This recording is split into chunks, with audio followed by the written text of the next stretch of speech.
नमस्कार दोस्तों, हमारा नाम है अंकुश चौरसिया। आपका इस वीडियो में बहुत बहुत स्वागत है। बताएंगे आपको कि अगले 24 घंटों के साथ साथ अगले 10 दिनों के दौरान जो मौसमी गतिविधियां हैं वो किस तरह की रहने वाली हैं, कहां पर कितनी वर्षा की संभावना है और कैसी वर्षा कहां पर देखने को मिल सकती है।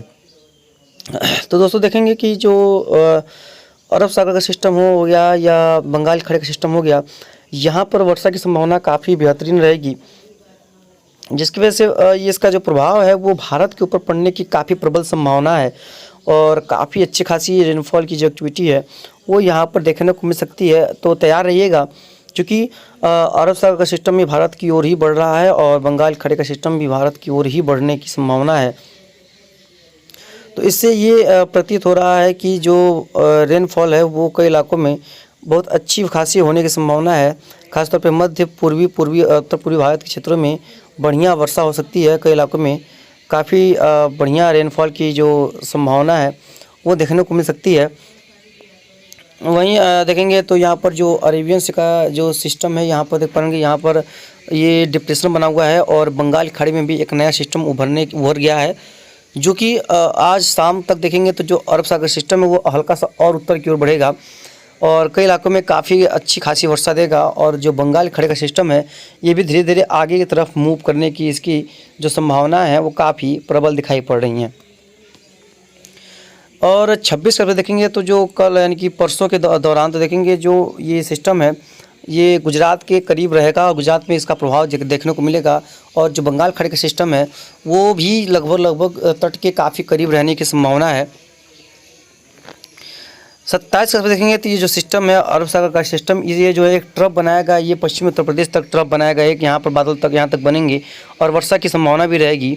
और 28 फरवरी देखेंगे तो जो ट्रफ है ये थोड़ा सा और स्ट्रांग होगी, क्योंकि ये जो सिस्टम है वो आंध्र प्रदेश के आसपास के क्षेत्रों को क्रॉस करने की संभावना है। बंगाल खाड़ी का सिस्टम जो है वो आंध्र प्रदेश के क्षेत्रों के सिस्टम को क्रॉस करेगा।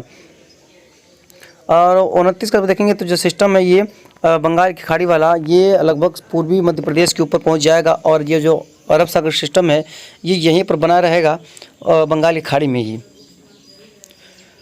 तो आगे बढ़ेंगे देखेंगे 30 तारीख के आसपास, तो 30 तारीख के आसपास भी लगभग जो सिस्टम है अरब सागर का वो यहाँ पर रहेगा और बंगाल की खाड़ी का जो है वो पूर्व की तरफ आगे बढ़ जाएगा। और 31 का भी देखेंगे तो इसका प्रभाव जो है ये उत्तर प्रदेश, बिहार, झारखंड, खासतौर पर पूर्वी उत्तर प्रदेश के क्षेत्रों में काफ़ी बढ़िया पड़ने की संभावना है और अच्छी खासी वर्षा की संभावना इस दौरान दिखाई पड़ेगी। और 1 तारीख के आसपास भी वो कंडीशंस वही रहेंगी और कई इलाकों में काफ़ी ठीक ठाक वर्षा हो सकती है। और 2 तारीख के आसपास भी देखेंगे तो कंडीशंस लगभग सेम टू सेम रहने की संभावना दिखाई पड़ रही हैं।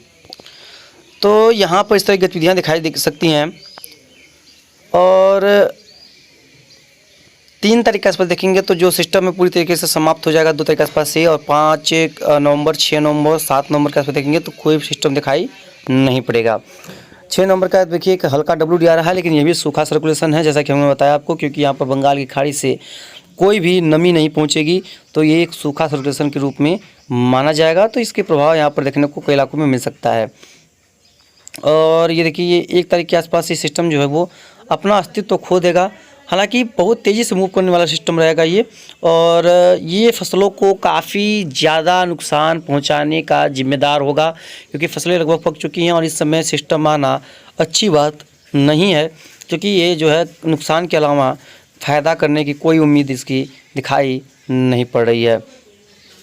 तो बस इस बात के लिए तैयार रहेगा, क्योंकि यहाँ पर एक भयंकर सिस्टम आ रहा है और जहाँ पर वर्षा में कमी रही है खासतौर पर पूर्वी उत्तर प्रदेश, बिहार, डिप्रेशन ने बिहार में तो काफ़ी हद तक वर्षा की भरपाई कर दी। अब ये भी आ रहा है बिहार में, इसका भी ज़्यादा प्रभाव देखने को मिल सकता है। अगर बात SMWF की हो तो अगर GFS का भी बात इसमें करना ही चाहिए। तो देखेंगे 25 के आसपास GFS का कहता है। 26 का भी देखेंगे तो बंगाल खाड़ी में सिस्टम और अरेबियन सी में सिस्टम दिखाई पड़ ही रहे हैं आपको। यहाँ पर अच्छी खासी यहाँ पर प्रभाव देखने को मिल सकता है और काफ़ी रेनफॉल की एक्टिविटी देखने को मिल सकती है।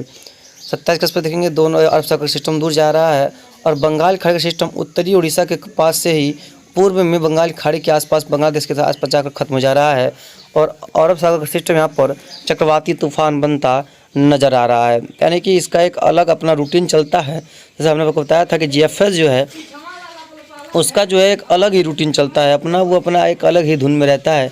तो इस तरह की गतिविधियाँ दिखाई पड़ रही हैं। और जो जीएफएस है वो एक अलग तरीके से अपना एक प्रेडिक्शन दे रहा है। दो तरीके से देखेंगे तो ये अरब सागर में सिस्टम जो है वो घूमता वहीं पर ख़त्म हो जाएगा। इसके यानी कि भारत के तट की ओर आने की संभावना नहीं है, लेकिन 7 तरीके से दिखा रहा है कि ये सिस्टम गुजरात के इलाकों में प्रवेश करेगा। यानी कि इसका ये कह रहा है जीएफएस की ये जो सिस्टम है ये 7 तारीख को गुजरात के इलाके में प्रवेश करने की इसकी संभावना है। और गुजरात के बाद अगर ये प्रवेश करता है तो गुजरात, राजस्थान, मध्य प्रदेश में वर्षा की गतिविधियाँ काफ़ी ज़्यादा हद तक सुधर जाएंगी और काफ़ी ज़्यादा वर्षा हो सकती है। नवंबर वगैरह में भी काफ़ी ज़्यादा वर्षा हो सकती है, जो कि एक इतिहास होगा, यानी कि हिस्टोरिकल रेन होने की संभावना रहेगी। तो अभी इसके लिए तैयार रहिएगा। फिलहाल तभी तो एक सिस्टम का कंफर्मेशन मिल रहा है कि जो है सेंट्रल पार्ट्स में इसका प्रभाव रहेगा, उत्तर पूर्वी भारत में भी इसका प्रभाव, पूर्वी भारत में भी इसका प्रभाव रहने की संभावना रहेगी।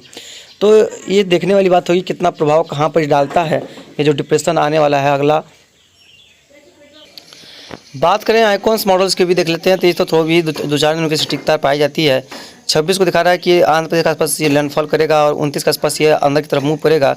और 30 का भी दिखा रहा है कि ये जो है मध्य प्रदेश होता हुआ सीधे central parts of Uttar Pradesh की ओर बढ़ेगा। यानी कि इसका एक अलग रूटीन चल रहा है। यानी कि अभी तीनों मॉडल्स जो है अभी एकमत नहीं है ट्रैक को लेकर के।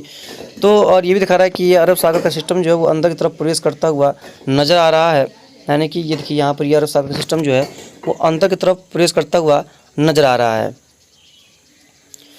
तो अभी देखने वाली बात होगी कि कौन सा सिस्टम कितना ज़्यादा कहाँ पर प्रभावित होता है और कहाँ तक सिस्टम्स का अभी ट्रैक होता है। अभी 3 ट्रैक्स मिल रहे हैं देखने को। एक ट्रैक्स मिल रहा है जीएफएस का यहाँ से यहाँ, SMWF का मिल रहा है यहाँ से यहाँ, और आइकॉन्स का मिल रहा है यहाँ से यहाँ। और यहीं अरेबियन सी का अगर देखेंगे तो उसका जो सिस्टम का ट्रैक मिल रहा है वो मिल रहा है यहाँ से यहाँ, और जो जीएफएस का मिल रहा है वो यहाँ से लेकर के यहाँ से यहाँ, और आइकॉन्स का भी मिल रहा है यहाँ से यहाँ। यानी कि ये जो है 3-3 ट्रैक इस तरह से देखने को मिल रहे हैं, जो कि एक अलग रूप से देखें तो एक अलग रूप से इसका स्थिति दिखाई पड़ रहा है। अब बात करते हैं इसी बीच बादलों की। बादल कहाँ बने हुए हैं तो देखिए जो अरब सागर में सिस्टम है उसका प्रभाव देखिए कितना भयंकर है, और किस इलाके में काफ़ी ज़्यादा वर्षा की गतिविधियाँ जो है नज़र आ रही हैं।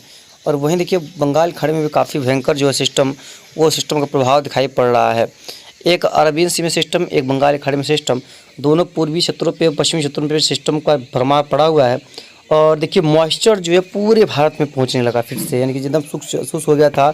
ये देखिए ये जो कलर है यहाँ पर मॉइस्चर बिल्कुल भी नहीं है हवा में। मतलब वैसे तो समंदर है, वहाँ पर मॉइस्चर होना ही चाहिए, लेकिन वहाँ पर देखिए हवा में नमी नहीं है। लेकिन जो इस कलर के हैं यानी कि यहाँ पर पूरी तरह से जो है काफ़ी मॉइस्चर से भरा हुआ है। तो आपने देखा होगा कि यहाँ पर जो ठंडक आई थी उसमें गर्माहट हो गया, यानी मौसम जो है वो गर्म हो गया है, यानी गर्म तरह का मौसम देखने को मिल रहा है। तो इस तरह की गतिविधियाँ देखने को मिल सकती हैं। कई इलाकों में बेहतरीन वर्षा की संभावना भी रहेगी, अच्छी खासी वर्षा हो सकती है कई इलाकों में। तो तैयार रहिए और सतर्क रहिए, क्योंकि कई इलाकों में रेनफॉल की जो एक्टिविटी है वो बढ़ने की संभावना है। मूसलाधार वर्षा कई इलाकों में देखने को मिलने की काफ़ी प्रबल संभावना है। जो भी होगा इसके बारे में आपको लगातार आगे अपडेट करते रहेंगे, कहाँ पर कैसी वर्षा होगी, किस तरह की रेनफॉल की एक्टिविटी देखने को